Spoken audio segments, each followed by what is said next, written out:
Dengan sanadnya Imam Abu Daud meriwayatkan dari Aisyah bahawa beliau menceritakan kepada Abdullah bin Az-Zubair bahawa sesungguhnya Nabi SAW mandi kerana 4 perkara: kerana berjunub pada hari Jumaat, kerana berbekam, dan kerana memandikan orang mati.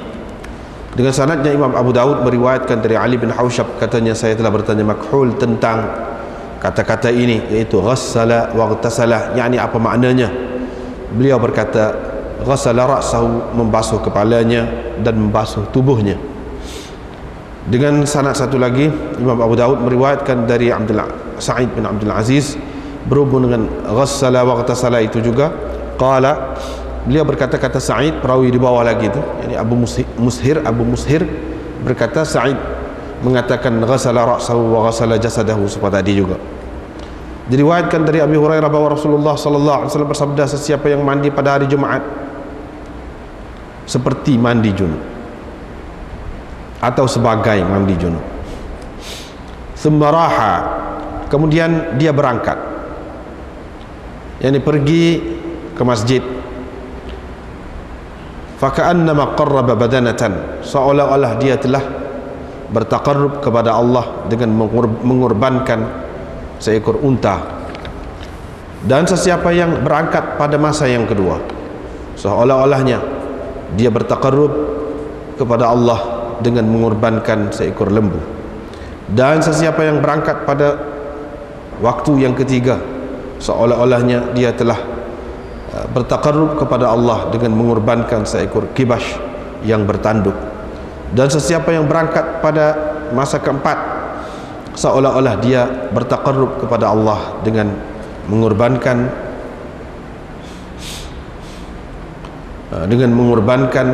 ataupun dengan menyembelih seekor ayam. Dan sesiapa yang berangkat pada masa kelima, seolah-olah dia bertaqarrub kepada Allah dengan sebiji telur.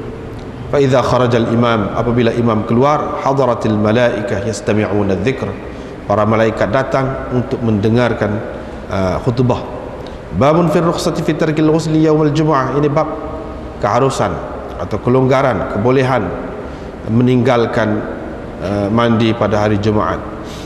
Diriwayatkan dari Amrah dari Aisyah, katanya, para sahabat adalah khadam kepada diri mereka sendiri. Mereka pergi kepada Jumaat, mereka pergi untuk bersembahyang Jumaat dengan keadaan mereka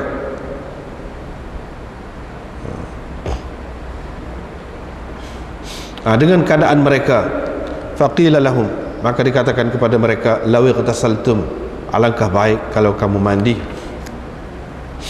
Diriwayatkan dari Ikrimah bahawa ada beberapa orang ahli Iraq, ada orang Iraq datang, mereka bertanya, wahai Ibn Abbas, apa katamu, apa pendapatmu tentang mandi pada hari Jumaat, adakah wajib? Beliau menjawab, tidak, tetapi ia lebih menyucikan dan lebih baik bagi orang yang mandi. Dan sesiapa yang tidak mandi, tidaklah mandi itu merupakan sesuatu yang wajib kepadanya. Nanti ku ceritakan kepada kamu bagaimana bermula cerita mandi ini, yaitu para sahabat susah, mereka memakai suf, yakni pakaian daripada bulu binatang. Mereka memikul barang-barang di atas belakang, yakni mereka bekerja menggunakan belakang mereka, yakni memikul barang-barang lah. Masjid mereka pula sempit, bumbungnya rendah. Innama huwa arish, bumbungnya hanya terdiri daripada pelepah tamar. Rasulullah SAW pada suatu hari yang panas telah keluar. Ketika itu para sahabat berpeluh dalam pakaian sufnya, hatta tharat minhum riyah, sehingga berbaulah,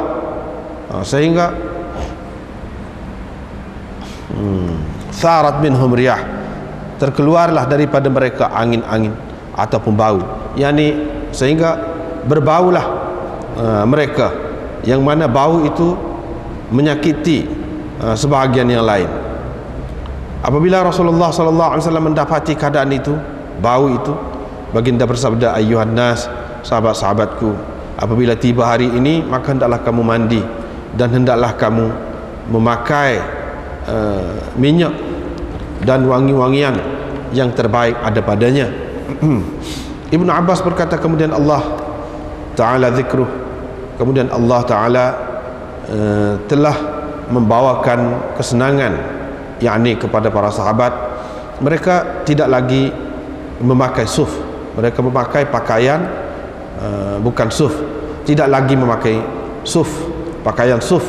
Wa kuful amal, dan mereka tidak lagi bekerja, yakni bekerja sendiri.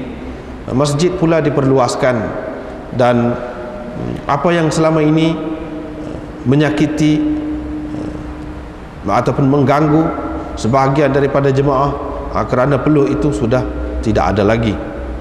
Diriwayatkan dari Samurah, katanya Rasulullah sallallahu alaihi wasallam bersabda, sesiapa yang berwudu fabiha wa ni'mat, sudah memadai, sudah cukup baik, itu pun sudah cukup baik. Wa man ightasala fa huwa afdal, sesiapa yang mandi maka itu terlebih afdal. Babun fir rajul yuslimu fa yu'maru bil ghusl, ini bab seseorang yang memeluk agama Islam maka disuruh dia mandi. Diriwayatkan dari Qais bin Asim, katanya aku datang kepada Nabi sallallahu alaihi wasallam, atau aku pergi kepada Nabi sallallahu alaihi wasallam dengan maksud memeluk agama Islam. Nabi sallallahu alaihi wasallam menyuruh aku mandi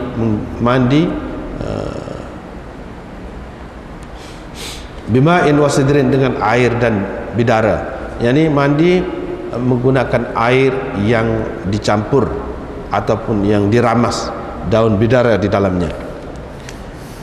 Diriwayatkan dari Utsaimin bin Kulayb, dari ayahnya, dari datuknya, bahwa beliau datang kepada Nabi sallallahu alaihi wasallam. Beliau berkata, qad aslamtu, saya telah pun memeluk agama Islam. Nabi sallallahu alaihi wasallam pun berkata kepadanya, alqi anka sya'ral kufr, hilangkan daripadamu rambut kekufuran. Yaqul, beliau berkata, yakni maksud beliau ialah ihliq, cukur kepala. Qala wa akhbarani, perawi berkata, ada seorang yang lain menceritakan kepadaku bahwa Nabi sallallahu alaihi wasallam berkata kepada orang lain yang ada bersamanya, alqi anka sya'ral kufr, hilangkan, buangkan rambut kekufuran daripadamu, waqtatin, dan berkhitanlah, bersunatlah. Nah, itu beberapa hadis yang kita baca malam ini.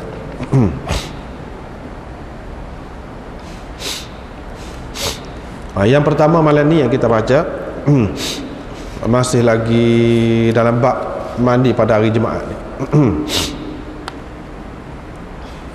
Yaitu Aisyah menceritakan kepada Abdullah bin Zubair bahawa Nabi SAW mandi kerana 4 perkara. Mandi kerana 4 perkara disebut di sini. Itulah apa yang disebutkan itu. Tetapi ulama mempertikaikan, sebab apa? Tidak sabit Nabi SAW, tidak sabit Nabi SAW pernah mandi kerana memandikan orang mati. Tidak sabit. Tidak ada satu pun yang sahih. Itu makna tidak sabit, tidak ada satu pun yang sahih. Jadi bermakna hadis ini bercanggahlah dengan hak tu. Satu. Yang kedua, Nabi SAW mandi kerana 4 perkara. 4 perkara ni je kah? Hak lain tak ada dah kah? Padahal ada lagi. Itu yang kedua. Padahal ada lagi. Apa yang jadi lagu tu? Kita kata hadis ni, dia memang sifat hadis itu, kalau dia tidak sahih, memang dia adalah buah percanggahan. Percanggahan dengan yang lebih sahih, percanggahan dengan kenyataan, percanggahan dengan kenyataan, memang begitu sifat. Dan hadis ini memang pun hadis dhaif. Kenapa? Kerana dari segi sanadnya ada Mus'ab bin Syaibah. Dalam sanad, dalam isnad dia tu ada Mus'ab bin Syaibah. Itu dhaif. Perawi yang dhaif. Padahal hadis ini telah dikemukakan oleh Imam Ahmad dalam musnadnya, Ibnu Khuzaimah dalam sahihnya, Ibnu Khuzaimah dalam sahih Ibnu Khuzaimah memasukkan hadis ini. Begitu juga Hakim dalam Mustadraknya, bahkan dia kata semuanya ni ambil daripada Zakaria bin Zaidah ni. ambil daripada dia. Bahkan hakim mengatakan hadis ini sahih ala syarti syaikhain, menepati syarat Imam Bukhari dan Muslim, dia kata. Tetapi Imam Bukhari dan Muslim dalam kitab masing-masing tidak ada mengemukakan hadis ini. Apa makna menepati syarat Bukhari dan Muslim? Maknanya perawi-perawi dia ni adalah perawi-perawi kepada Sahih Bukhari dan Muslim. Itu makna menepati syarat dia. Imam Zahabi pun tak kata apa, senyap. Imam Zahabi pun tak kata apa. Biasanya kalau Imam Zahabi komen itu maknanya orang tak terima lah dalam Mustadrak itu hakim tu. Tetapi kalau dia senyap, biasanya orang terima lah, tapi tidak semesti. Apabila Imam Zahabi senyap, maka hadis itu diterima oleh semua ulama. Hadis itu sahih, tak mesti juga. Kadang-kadang ada juga terlepas daripada Imam Zahabi, di antaranya hadis ini. Kemudian Zakaria Zakaria ni yang meriwayatkan daripada Mus'ab ni, dia mudallis. Dia meriwayatkan hadis ini secara an'anah. Dia Zakaria qala haddatsana Mus'ab bin Syaibah an Talq bin Habib an Abdullah. Maknanya isnad dia tu dengan an'anah. Hak ni Abu Daud sendiri, hadis ini Abu Daud sendiri kata bahawa perawi dia ni dhaif, bukan orang lain. Tapi tak ada dalam kitab ni, tak ada. Siapa-siapa ada kitab ni, Badrul Majud ni, boleh tengok muka surat 86. Bahagian yang ketiga syarah ni. Bahagian yang kedua syarah. Wa qala Abu Daud wa hadits Mus'ab bin Syaibah dhaif. Abu Daud kata, qultu hadzal qaul min Abi Daud la'allahu fi ghairi sunan. Mungkin Abu Daud kata ni bukan dalam kitab ni, sebab dalam kitab ni tak ada dia kata tu. Ada kalanya kata-kata Abu Daud itu dinukilkan di lain dalam kitab-kitab rijal. Dalam kitab dia ni sendiri tak ada. Dalam ni tak ada. Boleh jadi juga kata dia kerana dhaifnya Mus'ab bin Syaibah tu. Walau bagaimanapun ada juga ulama-ulama mengatakan dia ni thiqah. Tapi ramai yang lain mengatakan dia ni dhaif, termasuk Abu Daud sendiri. Jadi dah Abu Daud sendiri bukan sekali ni, banyak kali kita sudah jumpa sama dah. Dia sendiri menghukumkan hadis dalam kitab dia tu sebagai dhaif. Jadi kalau orang lain mengatakan semua dalam kitab Abu Daud ni sahih, tak tahulah. Itulah benarnya. Dia sendiri kata.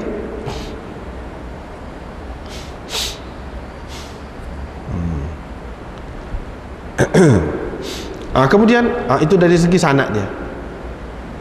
Dia sifat hadis yang dhaif macam tu. Isi dia, kita tengok isi dia. Isi dia bercanggah. Dia kata Nabi sallallahu alaihi wasallam ada empat perkara Nabi sallallahu alaihi wasallam mandi daripada ataupun kerana memandikan orang mati. Padahal Imam Ahmad kata, sini muka surat 85. Dalam syarah. Wa qala Ahmad la yathbutu fil ightisal min ghusl al mayyit hadithun. Tidak sabit satu pun hadis berhubung dengan memandikan orang mati ni.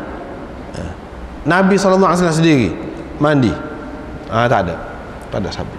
Imam Ahmad kata, bila Imam Ahmad kata tidak sabit, maknanya ni hadis ni ada ni sebut ni 4 perkara Nabi mandi. Imam Ahmad tahu dah lah ni tidak sabit, mana tidak sabit, mana tidak sahih lah. Kalau ada pun tidak sahih. Gitu. Itu satu, mana bercanggah dengan yang lebih sahih. Dalam riwayat yang lebih sahih tak ada menyebutkan bahawa Nabi SAW mandi kerana memandikan orang mati. Kerana itu tak ada. Itu perkara yang pertama. Yang kedua, macam di sini dia sebutkan Nabi SAW mandi daripada 4 perkara. Hak lain tidak sesoalnya. Padahal banyak. Banyak lagi hak lain. Mandi hari raya misalnya, mandi ketika masuk Mekah, mandi ketika pakai ihram, nak pakai ihram, dia mandi. Apa dalam hadis ni macam nampak hak ni je. Kita nampak kalau kita biasa main dengan hadis ni, kita tengok benda gitu, tahu sifat Allah ini macam mana, kita akan jadi biasa. Itulah orang panggil lama-lama dia timbul malakah orang panggil. Satu kemampuan, satu daya yang mana dia boleh berasa. Ni tak sedap. Ni tak sedap. Hak Tuhan nak je. Tapi dia makan masa lah. Nak boleh kau gitu, makan masa juga. Jadi itu perkara yang kita kena faham. Apabila ada dalam kitab Sahih Ibnu Khuzaimah, memang hadis ni ada dalam Sahih Ibnu Khuzaimah, dia sebut sahih dah. Tidak semesti semua hadis dia tu sahih, tidak semesti. Atau kalau kita nak kata sahih, sebab memang dia pun mensyaratkan sahih di sisi dia. Dan sahih di sisi dia. Sebab kata saat ni Mus'ab bin Syaibah ni, setengah kata dia tu thiqah, setengah kata tidak. Jadi boleh jadilah dia tu termasuk di antara yang menthiqahkan, yang mengatakan Mus'ab bin Syaibah ni thiqah, maka dia terima sahih. Tapi kalau kata sahih pun tidaklah sahih taraf sahih dia tu sama dengan sahih Bukhari, sahih Muslim, tak juga. Walaupun kata sahih tidak makna setaraf dengan Bukhari dan Muslim, tidak. Begitulah. Kemudian hadis yang kedua dan hadis yang ketiga malam ni, ini untuk mentafsirkan kata-kata Nabi SAW dalam hadis sebelum ini. Iaitu hadis kalau ada nombor tu 346 misalnya, 346.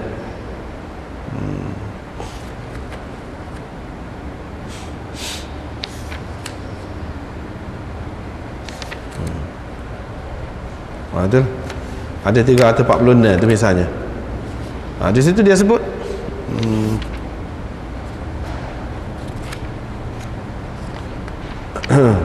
man ghassala ra'sahu yaumal jum'ah wa ightasala. Ini lebih jelas sesuai dengan tafsiran tadi.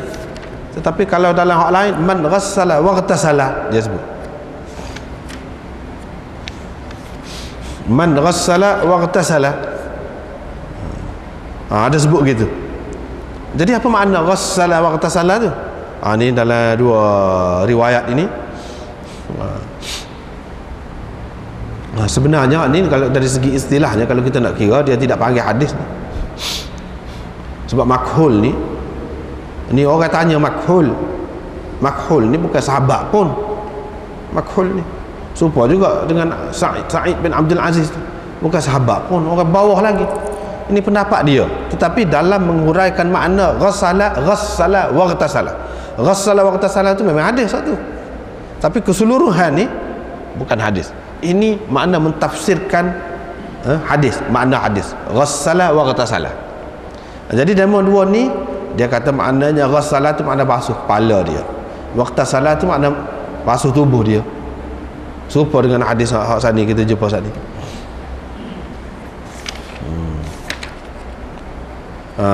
Iaitu hadis 346, man ghassala ra'sahu yaumal jum'ah wa ightasala. Itu jelas lah, sesuai dengan tafsiran.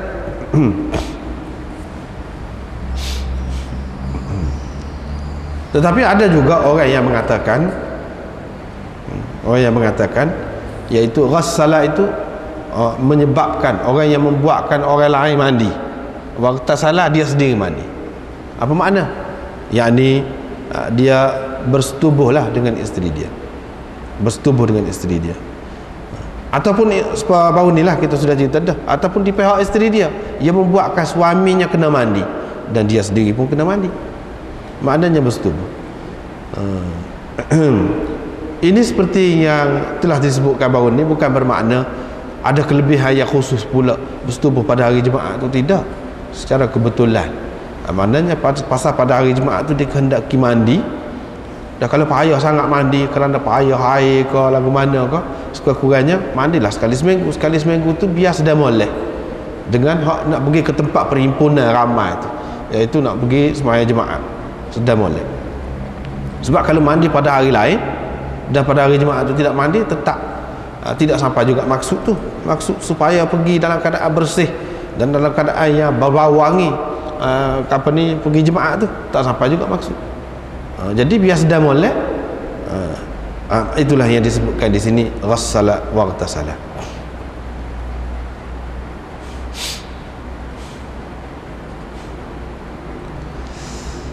Satu lagi makna yang ketiga, ghassala wa ightasala, iaitu mandi betul-betul, mandi semoti, mandi molek. Kalau kita kata ightasala, mandi saja. Kalau kata ghassala boleh jadi makna basuh sungguh, tapi tidak ada makna mandi. Dia gabung kedua tu untuk memberi makna mandi sengoti, mandi molek, mandi molek. Ini sesuai, tafsiran ini sesuai dengan hadis hak kemudian ni, iaitu hadis 351, sesiapa yang mandi pada hari Jumaat ghuslal janabah, seperti mandi junub. Mandi junub ni mandi sungguh tu mandi molek, mandi biar rata molek, itu maknanya. Sesuai, ini sesuai dengan makna yang ketiga tadi yang kita sebut tadi, iaitu sesuai dengan hadis man ightasala yaumal jumu'ah ghuslal janabah, seperti mandi junub. Sebab apa kita terjemahkan seperti itu? Sebab dia ada beberapa terjemahan, salah satunya seperti, yakni man ightasala yaumal jumu'ah ghuslal janabah, di situ dikira dari segi nahwunya mansub min naz'il khafid, yakni ka ghuslil janabah, seperti mandi junub. Mana tidak mesti mandi junub, seperti mandi junub. Yakni dari segi kaifiat mandi itu, yakni berata air gosok molek, itulah maksud ghassala wa ghatasala tadi, mandi molek, mandi biar comel, biar bersungguh, itu makna. Itu makna ghuslal janabah. Man ightasala yaumal jumu'ah ghuslal janabah, yakni ka ghuslil janabah.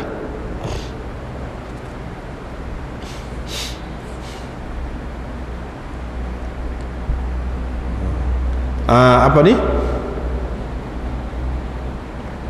Satu makna yang kedua, man ightasala yaumal jumu'ah ghuslal janabah, man ightasala yaumal jumu'ah ghuslan ka ghuslil janabah.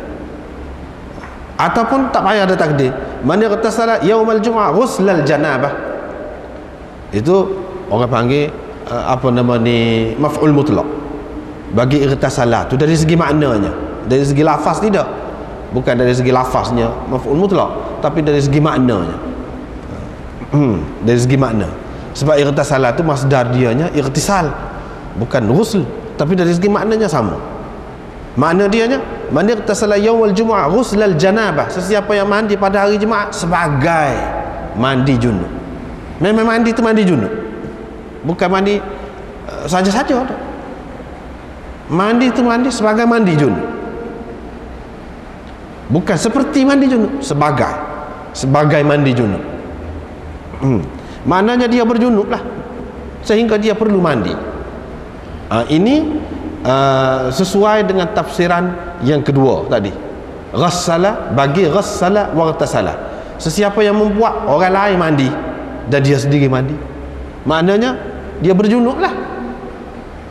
Ini sesuai dengan kalau kita kata man ightasala yaumal jumu'ah ghuslal janabah, yang ini sebagai mandi junub.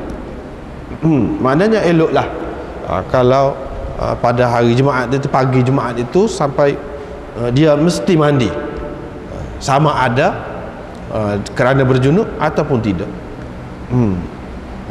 Kalau kita pakai ghuslal janabah sebagai mandi junub, mana kira-kiranya molek lah. Itu satu. Yang kedua, kemudian dia berangkat, dia berangkat raha ni ada beberapa makna. Satu dengan makna berangkat, pergi saja, ikut, tak kira masa mana-mana. Satu dengan makna berangkat, pergi selepas tergelincir matahari. Itu makna yang kedua. Makna yang ketiga, rawah, makna berangkat pada waktu pagi awal, siang, itu makna raha. Ada tiga makna. Daripada tiga makna ni lah berbeza pendapat ulama.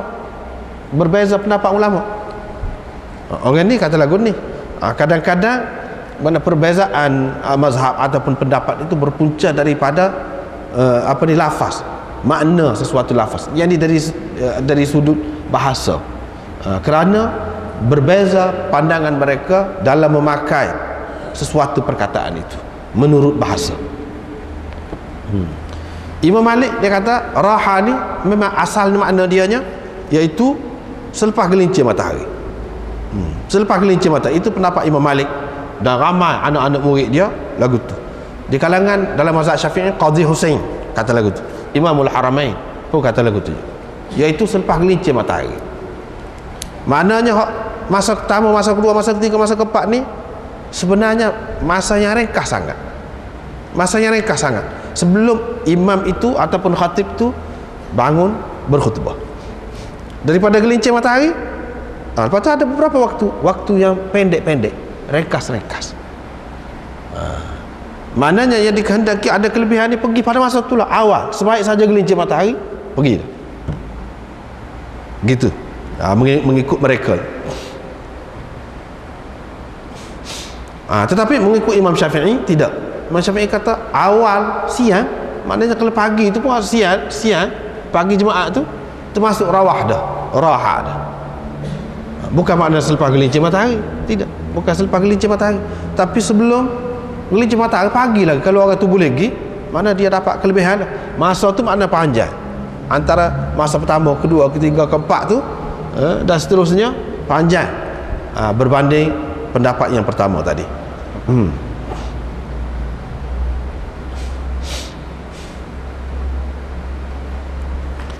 Begitu.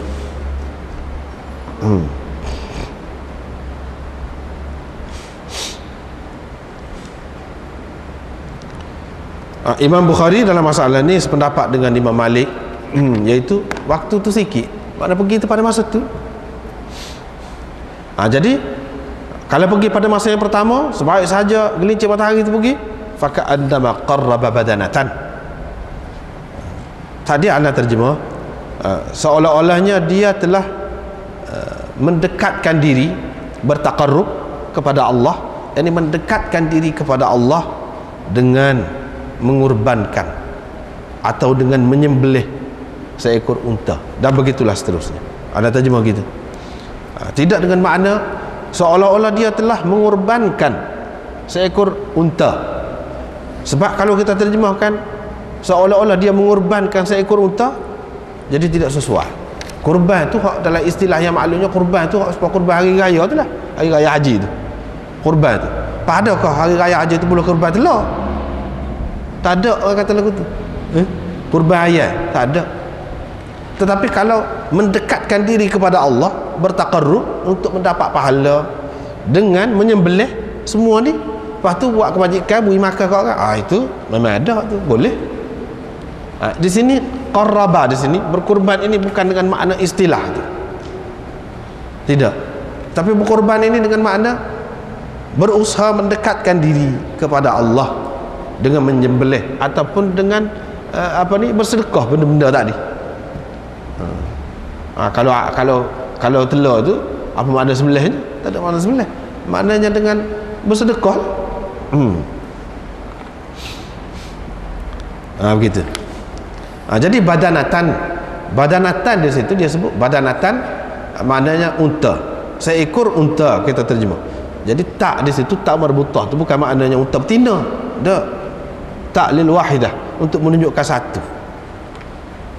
Tak ni untuk menunjukkan satu, sebab kita kata baqaratan, tidak semestinya lembu betina.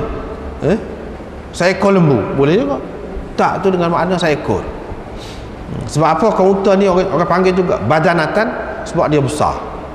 Badan tu maknanya asalnya besar, bertubuh, besar. Seterusnya bertaqarrub, menghampirkan diri kepada Allah dengan menyembelih lembu. Itu yang kedua. Yang ketiga, kibash aqran, kibash yang bertanduk. Mana kalau bertanduk tu mana sempurnalah. Pada masa keempat seperti dia bertaqarrub dengan menyembelih seekor ayam, dan begitulah seterusnya. Supaya juga di situ darjah hajatan itu, mana tak itu menunjukkan seekor, bukan mana kena ayat tina baru jadi boleh pahala ni, tak. Asal ayam tak kira lah ayam bapak pun. Dia kadang-kadang orang keliru. Pada masa yang kelima, iaitu seperti dia mengorbankan ini bukan dipakai dengan makna istilah lah, seperti tadilah, sebiji telur. Apabila imam keluar, malaikat pun hadir untuk mendengar zikir itu. Ini menunjukkan bahawa imam itu Kalau orang lain ada kelebihan pergi tadi, kalau lebih awal kau molek, tapi imam tidak. Imam lewat, kelebihan kepada dia tu pergi lewat, pergi itu tu selalu berkhutbah. Kalau dia nak sembahyang, nak apa dia pun sembahyang lain, masuk tu pergi khutbah selalu. Itu cara mengikut sunnahnya. Nabi SAW pun kalau ada dia nak sembahyang pun dia sembahyang di rumah, dia pergi itu tu naik mimbar tu. Itu untuk imam. Dan benda ni kalau kita ada syarah, kita boleh tengoklah bagaimana ulama-ulama telah menyimpulkan makna-makna seperti tadi. Macam asal ni, fa idza kharajal imam, apabila imam keluar, ada misalnya dalam kitab ni, istanbata minhu al-Mawardi anna takbir, bukan takbir, anna tabkir la yustahabbu lil imam. Kalau ada kitab ni dia salah sikit tu, anna takbir dia tu, bukan takbir, tabkir, bawa dulu lepas tu baru kaf. Yang ni Mawardi mengistimbatkan, menarik kesimpulan daripada hadis ini, iaitu pergi cepat, pergi segera, pergi awal untuk sembahyang jemaat tu tidak dianggap elok, tidak mustahab kepada imam. Hak tu kecuali hak kata lebih-lebih tadi tu, lebih kepada orang lain, kepada imam tidak lebih. Tidak lebih. Bukan kata imam kena pergi tunggu supaya dengan orang lain juga, tidak. Sebab itu kita kena tengok dalam hadis-hadis ni, kadang-kadang satu hukum diberikan, dikatakan ada keistimewaan itu bukan untuk semua, untuk golongan tertentu, bukan untuk semua, tapi untuk golongan tertentu. Misalnya, walaupun tidak semua berpendapat begitu, tapi ada yang pendapat begini, ada yang pendapat begini. Itu tujuannya. Kalau kita belajar mazhab ni, mazhab ni kita boleh tahu, ni pendapat gini apa sebab, ada jalan ke tidak ada jalan. Misalnya Imam Abu Hanifah, dia kata kalau orang lelaki cakap qiyam ni bawah pusat, dia kata. Kalau orang perempuan tidak, atas dada. Maknanya dia pakai lain-lain. Ni untuk orang ni, golongan ni, ni untuk golongan ni.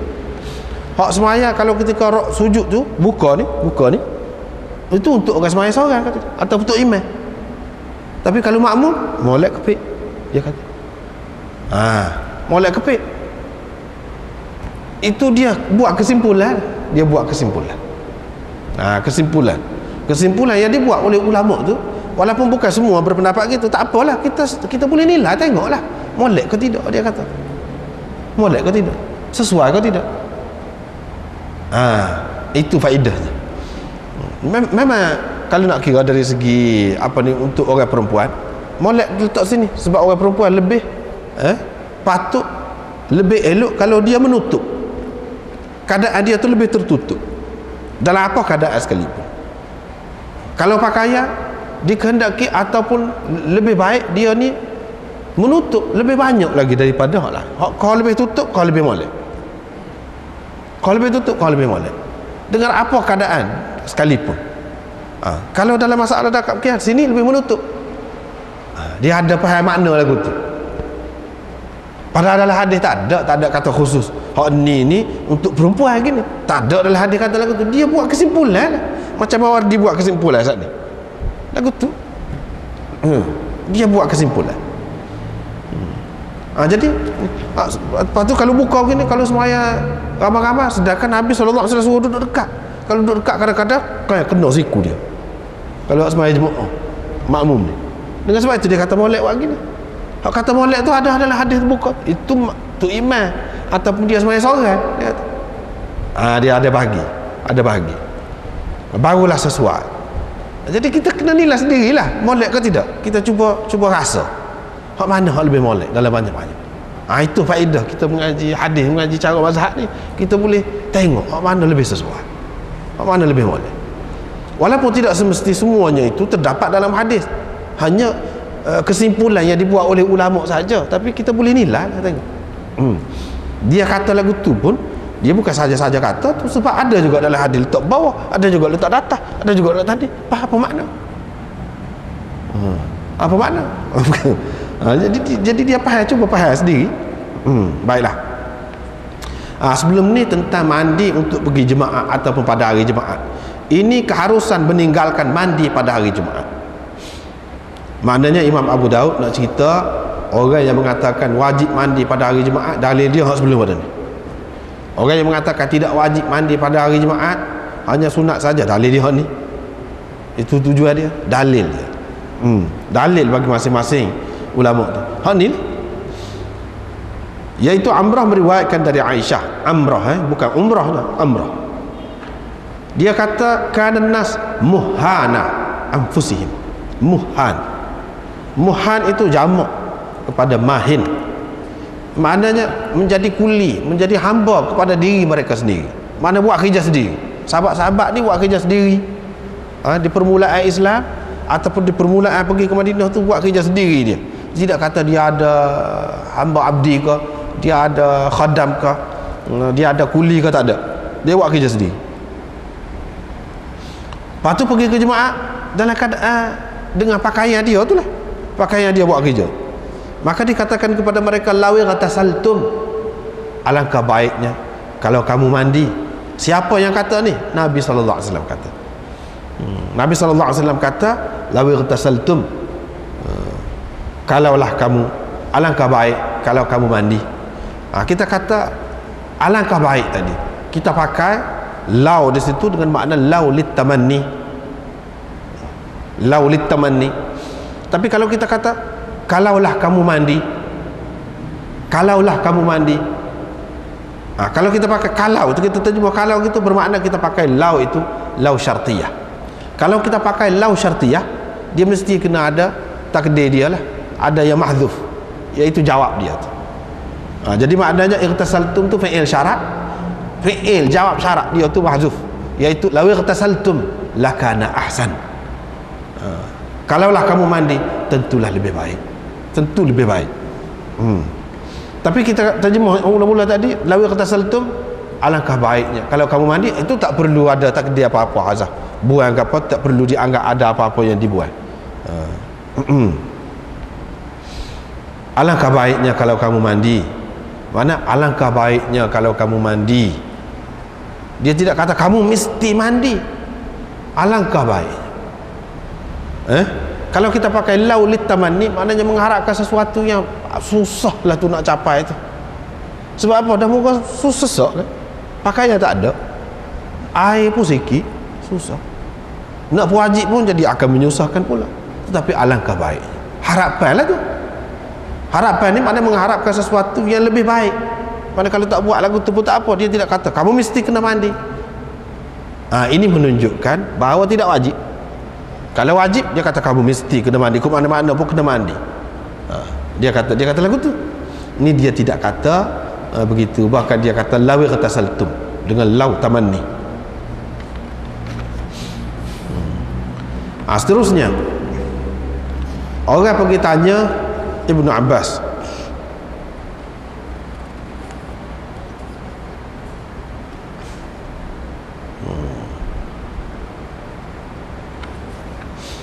orang pergi tanya Ibnu Abbas.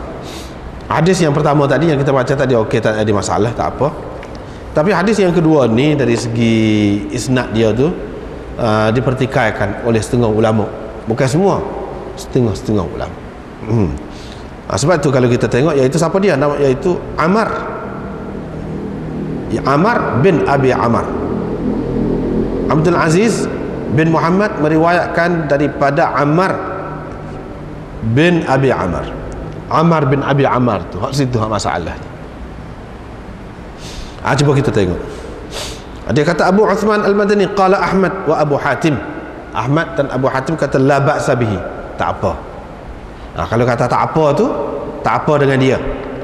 Tak apa dengan dia tu bukan makna tak molek. Ini lafaz ta'dil orang panggil. Kalau dalam istilahnya lafaz ta'dil, tapi ta'dil yang rendah, bukan tinggi. La ba'sa bihi, bukan lafaz tajrih, tidak, tapi lafaz ta'dil. Tapi Ibnu Ma'in mengatakan dhaif, laisa bil qawi.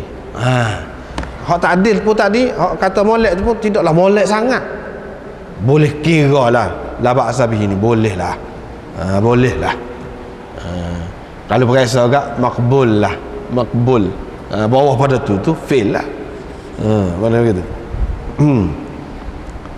Ni la ba'sa bi. Tapi Ibnu Ma'in kata dhaif.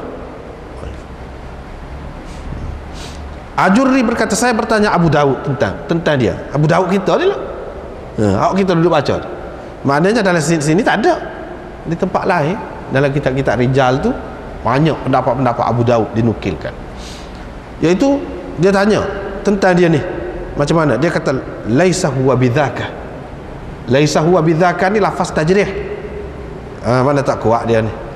Laisa huwa bidzaka yani bidzakal qawi. Tak kuat dia ni. Tak kuat tu mana lemah lah.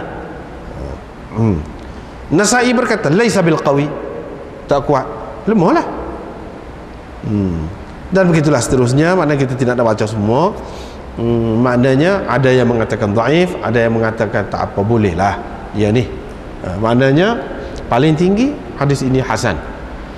Dia tidak naik ke tahap sahih, kecuali orang yang syarat sahih dia tu tidak ketat lah, longgar benar. Boleh jadi dia kata sahih, boleh jadi. Boleh jadi dia kata sahih. Tapi kepada orang yang ketat, dia kata paling tinggi hadis yang seperti ini adalah hadis hasan, paling tinggi, tidak naik sahih. Jadi ceritanya orang Iraq pergi tanya Ibnu Abbas, bagaimana mandi pada hari Jumaat ni wajib ke? Dia kata tak, tetapi lebih menyucikan, lebih baik kepada orang yang mandi itu. Tapi kalau tidak mandi itu bukanlah suatu perkara yang wajib kepada dia. Nak cerita ni, kata dia, macam mana kisah cerita mandi ni belah mana? Orang dulu kata dia susah pakai suf, buat kerja sendiri, pikuk barang atas belakang, Pak masjid pula begini-gini sifat dia sebut tu lah. Pada suatu hari cerita ni nak boleh jadi ni, suruh mandi ke apa ni, panas sangat peluh, sampai bau busuk lah, mengganggu sebahagian mereka, mengganggu sebahagian yang lain. Maka Nabi SAW apabila dia tengok tu keadaan begitu, dia pun kata, wahai sahabat-sahabatku, apabila tiba hari ini maka hendaklah kamu mandi. Situ cerita tu mandi. Mana dalam keadaan itu suruh mandi tu, dalam keadaan tu Nabi SAW suruh mandi, mana sekurang-kurangnya seminggu sekali. Tetapi apabila kemudian senang dah, pakaian pun bertukar semua, masjid pun besar dah, mandi 2-3 kali sehari dah, maknanya pada ketika tu perintah ni tak ada lah. Dengan arti wajib tu, kalau kita andaikan wajib pun dulu kemudian ni tidak dah. Gitulah orang-orang yang mengatakan tidak wajib mandi pada hari Jumaat, dia faham gitu hadis ni. Dan kena pakailah hak paling sedap lah, air wangi ataupun minyak. Minyak tu minyak rambut, kau ikutlah hak paling sedap ada pada dia. Itulah yang sebaik-baiknya. Ibnu Abbas kata, bila senang pakai pun tidak suf dah, macam-macam pakaian, buat kerja pun tak perlu buat kerja sendiri dah, masjid pun peluah, tak ada, maka tak ada dalam perintah tu. Jadi hukum ni, perintah ni kalau kita nak terima sebagai wajib pun, dia mengikut keadaan. Kalau kita katalah hak ni perintah Nabi SAW wajib, dalam keadaan tadi, apabila kemudian ni sudah tidak ada dah sebab tu, maka tak ada lah perintah wajib tu, dia jadi sunat. Tapi molek tu tetap molek, maknanya dia turun kepada sunat lah. Gitu.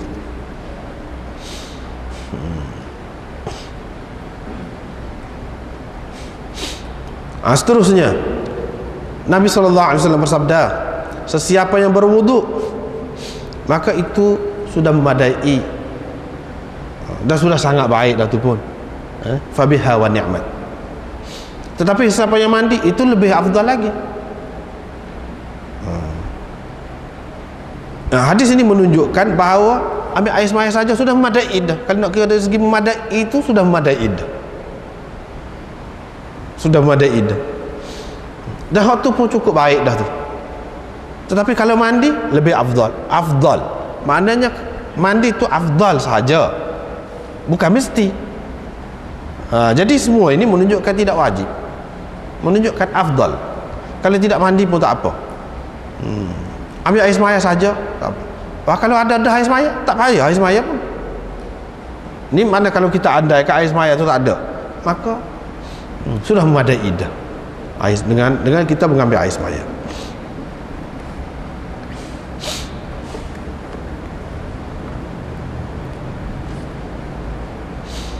Jadi man tawaddaha fabiha wa ni'mat. Fabiha wa ni'mat, di situ kalau kita tengok dalam syarah-syarah ni memang macam-macam lah pendapat. Jadi kita ambil terjemahan tu, ambil kesimpulan dia, macam-macam lah.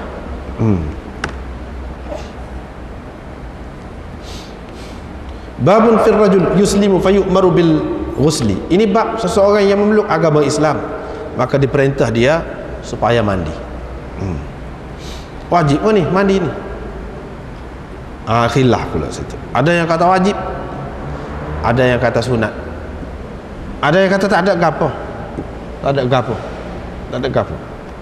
Kalau nak mandi tu saja, tak apa nak mandi. Kalau ada apa-apalah yang kotor sebelum pada tu, yang zahirnya kotor, dia rasa perlu mandi, mandilah. Mana ni? Jadi ini masalah khilaf juga. Jadi tujuan Imam Abu Daud buat mari di sini hadis-hadis ini seperti hak lain-lain juga, dia nak cerita dalil bagi masing-masing ulama. Hak kata wajib mandi dia pegang dengan hak mana? Bukan dengan hadis ni. Lepas tu hadis ni hak kata tidak wajib mandi, hadis ni ada, dia kata hadis ni tidak kuat. Gitu ya. Hadis ni tidak kuat, tak boleh nak buat dalil, tak boleh nak buat hujah. Sebab apa tidak kuat? Tengoklah pula sebab apa tidak kuat. Tengoklah pula.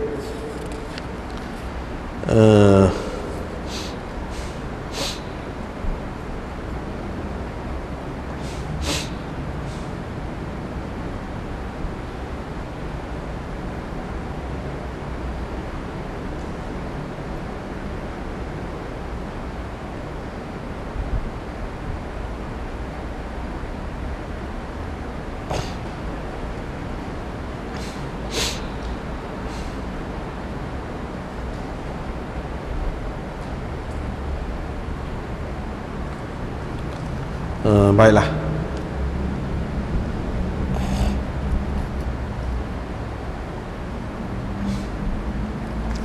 Kita tengok dulu.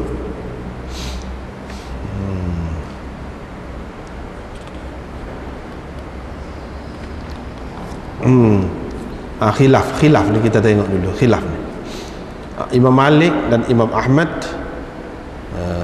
mengatakan wajib mandi. Ada di situ. Kalau ada kitab ni boleh tengok muka surat 94. Muka surat 94 syarah dia tu, baris yang ketiga, baris yang kedua.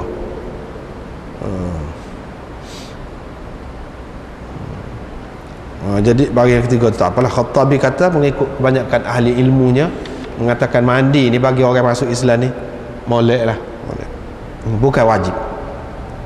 Syafi'i berkata kalau seseorang kafir tu masuk Islam, saya suka, ahbab tu saya suka, jadi saya menganggap mustahab lah dia mandi. Kalau dia tu tidak mandi dan dia tidak berjunub sebelum dia masuk Islam, dia tidak berjunub, pada masa hampir sebelum masuk Islam dia tidak berjunub, memadai dia berwuduk dan bersembahyang. Lepas masuk Islam tu, kalau masuk waktu sembahyang pada ambil air sembahyang, tak payah mandi. Tak payah mandi, ambil air sembahyang dan sembahyang boleh gitu. Tetapi kalau berjunub masa hampir lah, tak usah kira lah berjunub dulu, lama tu. Walaupun ada khilaf lagi, kalau berjunub kok mana-mana pun setengah ulama mengatakan dia mesti berjunub, tak kata berjunub selama ni, mana dia kena mandi jugalah ke mana-mana pun. Tetapi itu pendapat itu tidak kuat. Hak dalam masa Syafi'i, hak lebih kuatnya kalau dia berjunub dalam masa yang hampir dekat dia nak masuk Islam. Kalau katakanlah dia berjunub, tak kira hak lama dah, tak kira. Kalau kira hak lama jadi wajib lah.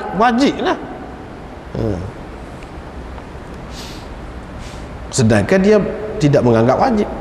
melainkan dalam keadaan berjunub. Yang ini berjunub yang hampir.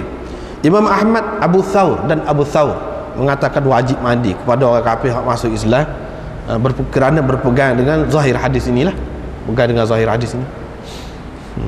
Sebab dia kata orang kafir musyrik ke mana-mana pun dia tak terlepas daripada bersetubuh, berihtilam. Jadi dia kena mandilah ke mana-mana pun.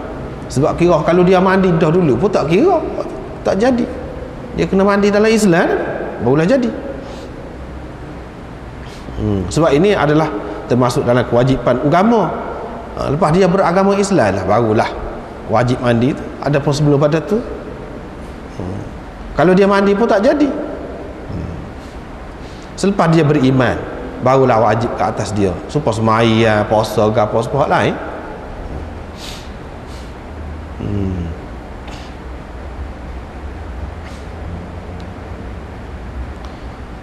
Lepas tu di sinilah dalam syarah dia kata masalah mandi, kalau orang kafir tu pada masa dia tidak belum Islam lagi, dia ambil air semaya, dia ambil air semaya, lepas tu dia masuk Islam, bolehkah dia semaya dengan air semaya dia tadi? Itu pun khilaf juga tu, khilaf. Setengah ulama, kebanyakan ulama mengatakan tak boleh lah. Apa dia muka dia ambil air semaya tu tak jadi, dia tidak Islam lagi, dia kena Islam dulu. Tapi Imam Abu Hanifah mengatakan tidak syarat Islam, sebab air semaya bagi dia tu tidak wajib niat. Dia bagi kot tu tidak wajib niat. Jadi boleh kalau dia ambil air semaya, dia ambil air semaya lah. Orang kata air semaya lagu ni, nak ambil air semaya dia pun ambil air semaya, padahal dia tidak Islam lagi. Lepas pada tu baru dia Islam. Lepas tu nak semaya, dia kena ambil semaya mula kau nak semaya. Jawabnya mengikut Imam Abu Hanifah kalau dia tak ambil air semaya semula pun tak apa, boleh. Kalau dia nak ambil tu kau boleh. Tapi kalau dia tidak ambil air semaya semula, pakai dengan air semaya tu pun boleh. Sebab bagi dia niat tidak wajib. Bila niat tidak wajib, tak ada lah, tak apalah. Dia bagi kot tu. Tetapi Imam Syafi'i mengatakan sama ada dia tayamum kau dia ambil air semaya sebelum pada dia memeluk agama Islam tu, tak boleh pakai tu, kena ulas semula, ambil orang lain lah, tayamum semula. Sebab dia kira tak jadi.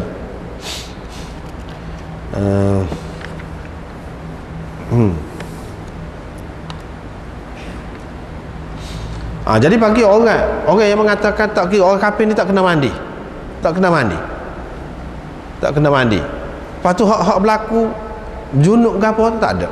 Sebab apa? Tak ada satu hadis pun Nabi SAW apabila orang masuk Islam dia kata dengan terang kamu kena mandi sebab pasal kamu berjunub, nak mengangkat hadas hak kamu berjunub dulu, tak ada. Sebab tu dia kata tak ada. Jadi suruh dengan makna lain, bukan kerana berjunub ke apa tu, tak ada, tak sabit junub ke apa, tak ada. Susah. Yang keduanya yang dia kata tidak wajib tu, kita tengok seramai mana hak masuk Islam, ramai. Apa ya seorang dua ni je hak suruh mandi, hak lain adakah suruh belakang? Tak suruh. Tentu dah tu, kalau wajib dia suruh belakang. Tu yang kedua. Yang ketiganya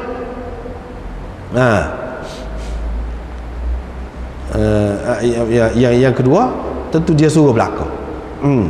Ni tak ada suruh belakang. Dia suruh orang-orang tertentu saja.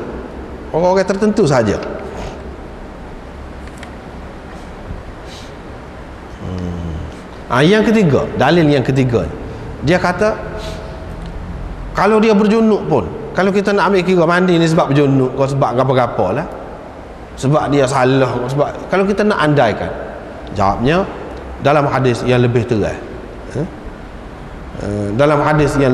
yang lebih sahih dalam Bukhari, Muslim ke apa semua ada berlaku dalam kitab besar ni, dia kata al-Islam yahdimu ma qablahu, al-Islam yajubbu ma qablahu. Islam merobohkan segala apa yang dilakukan oleh seseorang itu semasa dia tidak Islam. Kalau dia berjunub, kalau orang Islam kena mandi, dia tak. Apabila dia masuk dalam Islam tak kira. Kalau dia melakukan dosa ke apa-apa tak kena. Suku hak tu jadi suku. Kalau dia buat apa-apa pun, kalau dia berzina pada masa kafir, dia masuk Islam, tidak kata kena hukum dia. Tak. Gugur belaka. Dah kalau dah gugur belaka, apa ya hak junub tu sah tak gugur. Kalau kita andaikan suruh mandi ni kerana nak melepaskan junub tu, kerana junub, jadi jawabnya tidak. Lepas pada tu, kalau kita nak kata kotor, dari segi akidahnya tak ada orang kafir itu kotor. Dari segi tubuh kotor tu, innamal musyrikuna najasun fala yaqrabul masjidal haram ba'da 'amihim hadha. Najis itu najis akidah dia, etikad dia, bukan najis tubuh. Dengan sebab tu kalau kita salah dengan orang kafir, siapa dia kata suruh basuh tangan? Tak ada. Sebab apa? Sebab dia tidak najis. Dia tidak najis, mandi buat ke dia. Gitu. Dan kita takut lamakan orang-orang kafir itu dia kata masuk Islam ni supaya nak masuk Kristian jugalah, supaya nak masuk agama lain kena mandi dulu, kena dibaptis dulu. Lamakan jadi lagu tu. Tidak. Jawabnya apa ni, kebanyakan ulama dia mengatakan mandi itu molek saja. Molek mustahab, elok, molek. Bukan sunat. Bukan sunat. Yang paling tinggi sunat. Walaupun ada hak kata wajib tadi, ada dia pegang dengan zahir hadis ni lah. Lepas tu hak lain tu, hak lain, hak kita kata tak ada dalil-dalil tadi. Kalau lah wajib tu hak lain-lain ramai-ramai lah gitu dia suruh mandi. Dia kata hak ni lah hak akhir sekali. Dah ada hak ni, ada hak ni. Hak lain kalau kita kata tak, dia tak suruh mandi pun tak ada jelas mereka tu tidak mandi. Adakah dalam hadis sebut setiap orang yang masuk Islam ni mana kerana tidak wajib mandi maka dia tidak mandi? Tak ada juga jelas. Jadi kita kena pakai hak jelas, hak jelas, hak suruh mandi. Dia buat gigit tu, dia buat gigit tu.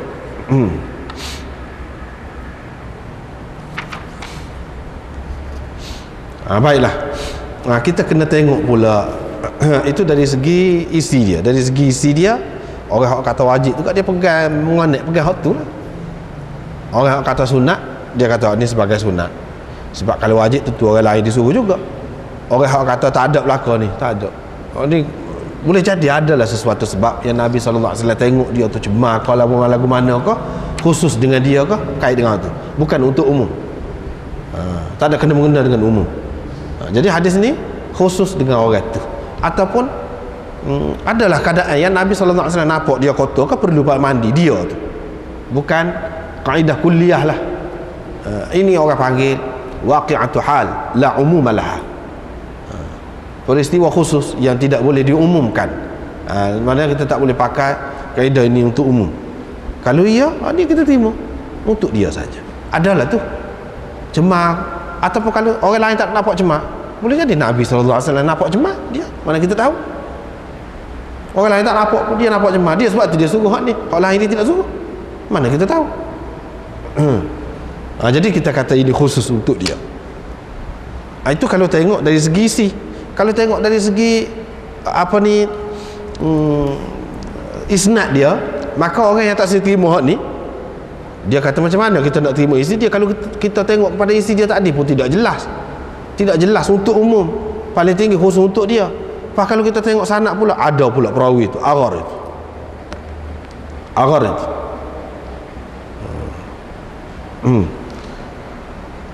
Aghar ini mana seorang yang tidak kuat. Sebab itulah dia sebut ni dalam kitab ni, Ibnu Ma'in dan Nasa'i mengatakan thiqah, Abu Hatim mengatakan salih. Salih ni makna tidak kuat ni. Lafaz ta'dil juga tapi tidak tinggi. Ibnu Hibban mengatakan thiqat. Tapi dan Ibnu Al-Arabi dalam Aridatul Ahwazi dia kata la yasihhu isnaduhu lil aghar. Bawah ni dalam kitab ni pun dia ada sebut. Hadis ini tidak sahih kerana dalam isnad dia tu ada aghar ni. Dia pertikai situ. Kita nak ambil benda ni, nak kata wajib dalam agama ni dia kena kuat. Kalau ada orang lemah sikit lepas tu tak banyak pula dia je yang meriwayatkan, mana boleh. Sebab tu dia mau tak pakai. Perkara ni perkara besar ni. Apalagi kalau kita nak kata wajib dia kena kemah, tak padan dia hak setara ni. Sebab tu dia mau tu tak pakai. Walaupun ada hadis. Ini orang tidak panggil ingkar hadis lagu tu, tidak panggil anti hadis. Tidak. Ada semua keadaan lagu ni ulama ni tak pakai hadis ni, tak pakai hadis ni. Adalah pada pandangan dia, bukan dengan makna hadis tu tak boleh pakai, lain cerita. Hak seperti anti hadis tu lagu lain. Memang dia kata hadis tak boleh pakai, hadis bukan hujah. hak ni hadis ini tidak boleh kita jadikan hujah. Tapi hadis secara keseluruhannya hujah. Hadis itu kalau sahih memang hujah. Itu lain, itu beza antara anti hadis dengan orang yang tak saya terima hadis-hadis tertentu kerana sebab-sebab tertentu. Lain.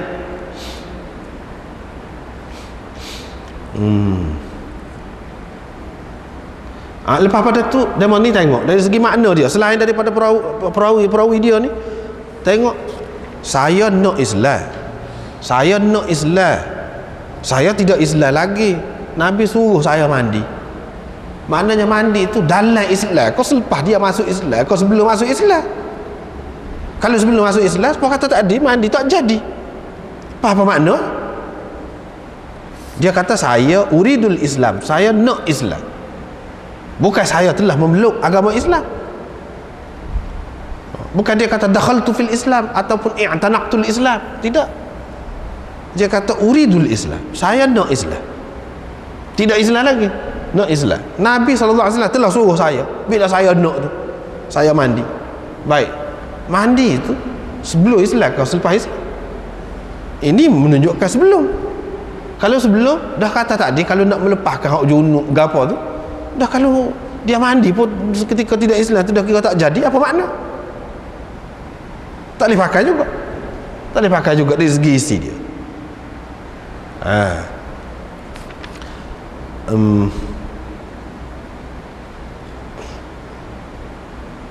Dalam hadis yang kedua, iaitu Usaim bin Kulayb, daripada ayahnya, daripada datuk dia tu, Kulayb, dia kata saya telah memeluk agama Islam, qad aslamtu.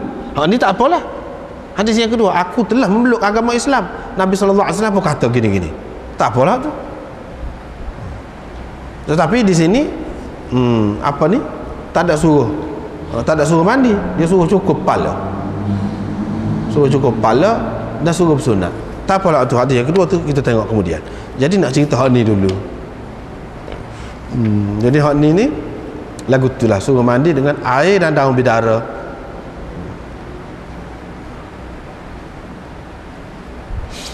Lepas pada tu, bagi orang yang tak terima ni, dia tengok berapa air dengan daun bidara ni khusus begitu. Khusus gitu ni sebagai apa ni? Kalau kita kata ini perintah wajib, mana tak boleh lah kalau nak guna air saja, ataupun air dengan sabun, tak boleh. Kena air dengan bidara. Apa makna? Itu pada dari sudut pada ananya anda nampak tidak wajib lah. Jadi bagi orang yang kata wajib, kita suruh ke dia lah nak mana. Tapi pada kita tak nampak wajib tu. Sebab apa? Kalau kita mengambil kira ni, Nabi SAW suruh aku mandi dengan air dan daun bidara, maknanya kalau perintah wajib kena pakai hak lagu ni. Kena pakai lagu ni. Adakah begitu? Tidak tu. Tidak.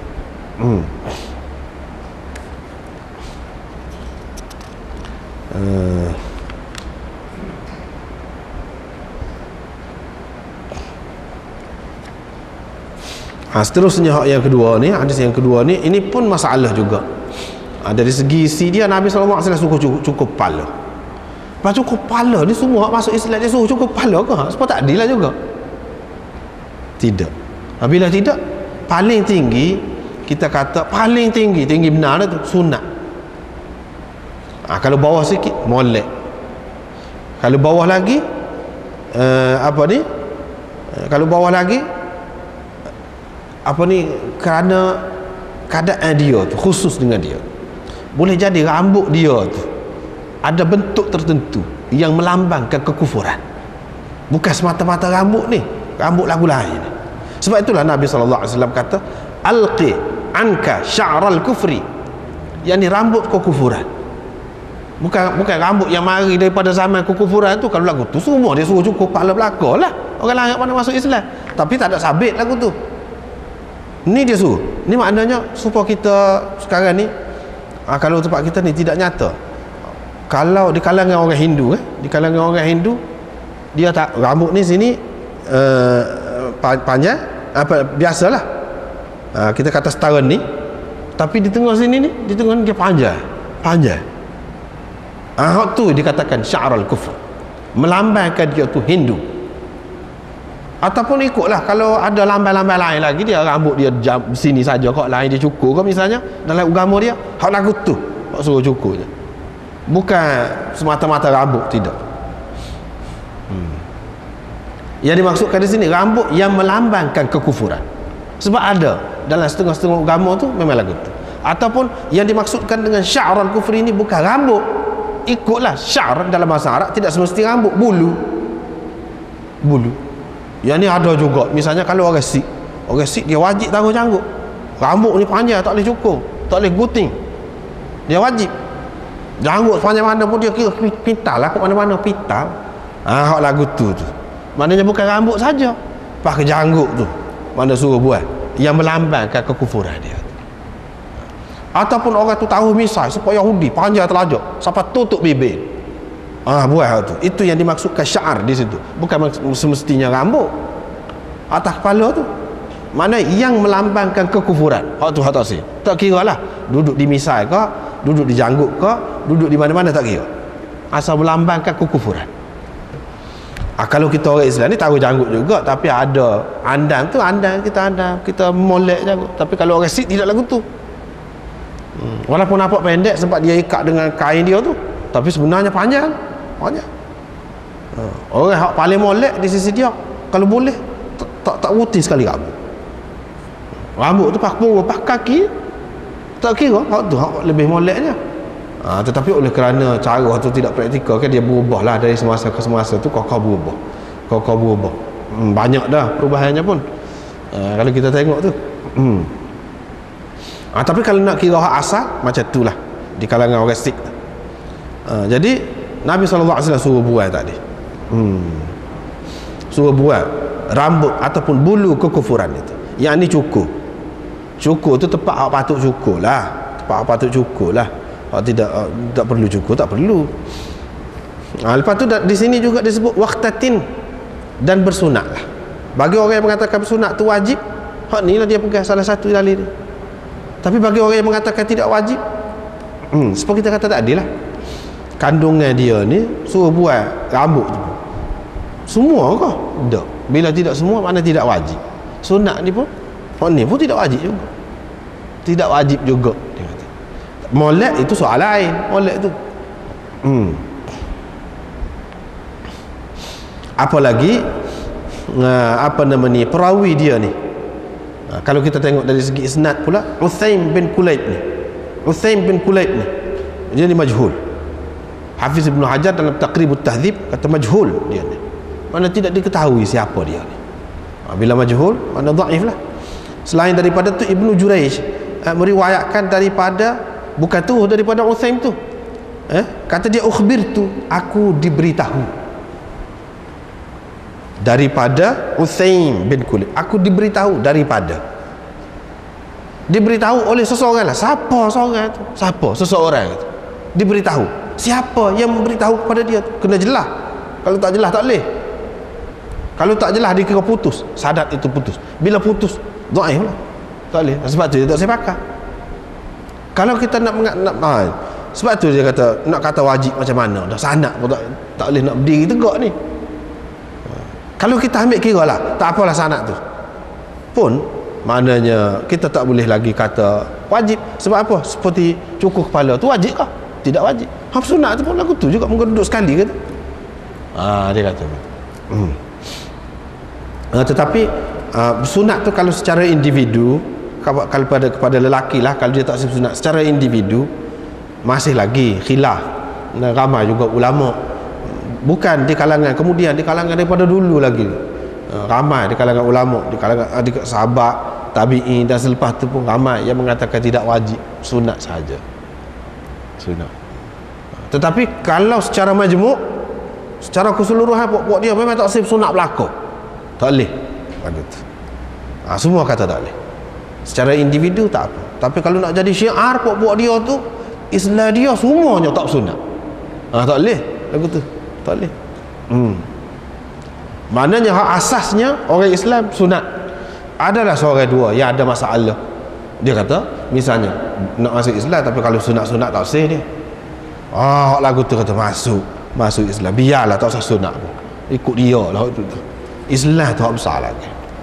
Jangan pula kita kata kalau tak boleh sunat, demo tak sunat, tak boleh masuk Islam lagu tu. Tu jahil lah kita, padan lah. Orang tak masuk Islam, kita kata lagu tu. Tu dosa kita tu, dosa. Sebab tu dia suruh ngaji. Kalau ngaji kita tahu mazhab ni, kita ambil orang ni, hak mana lebih besar? Dia beriman kau, dia bersunat. Hak mana lebih besar? Hak dia kita kena melera hak lebih besar tu. Islam dia. Hak ni masih khilaf lagi, hak sunat ni. Hak sunat ni masih khilaf lagi. Hak masuk Islam tu tak ada khilaf tu. Semua ulama kata tak boleh sekat kan masuk Islam. Tak boleh sekat. Walaupun budak. Tak boleh sekat. Biar dia masuk. Begitu.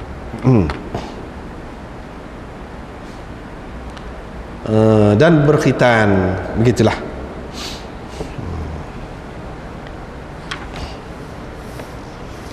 Nampaknya sekat itulah dulu malam ni, wallahu a'lam.